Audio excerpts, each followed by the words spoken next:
So ito nga po pala yung final project ko sa subject nyo. The name is Gian Calvin Siligdebilina from BCS 1C. First year sir, first year. So i-start na natin ang ating program. Ang tawag ko pala sa program nito sir is pre-enrollment system. So ito po sir yung design ng system ko. So bago ka mag-login sir, need mo muna mag-register as student. So for example, Gian Belina. Yan. Pakita ang spelling.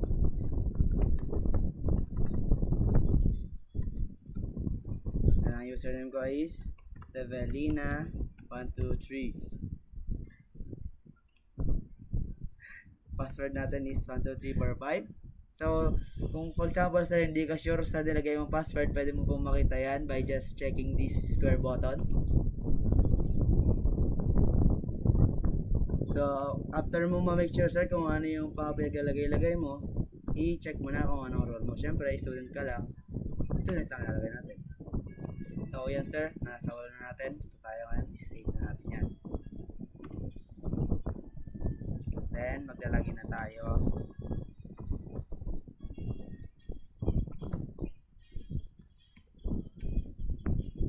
Then, nalagay natin ang password natin. Double check mo ulit kung tama ba, saka mo siya ilagin. After mo malagin sir, mapupunta ka dito sa school data, which is ang admin dashboard. Pero dahil tayo admin, hindi natin makiklik ang admin data. Ito tayo sa students data. So, dyan, ilalagin mo ulit yung pangalan mo para ma-input ka sa student form. Sample, Gian, Gian lang pala kasi first name lang nakalimutan ko sir. Lina, and ang course natin is of course BSCS. And ang year ko, sabi na kanina, first year. Gender, male and female lang yan guys. Hindi pwede ang gay. After mo ma-sign in yan, save. After mo ma-save, nandyan na. May input na yan sa student form. And after nun, update mo na. And pwede mo na i-back. Pwede ka na mag-log out. And okay na yan. So, para naman kapag admin ka, ganito lang yan sir. Meron na siyang naka-input na dating username and password para hindi na mahirapan pa mag-register ang mga admin. So, ito yan admin 123.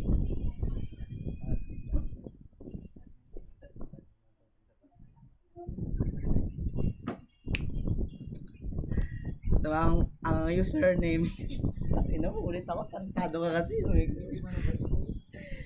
Pwede ba tayo cut?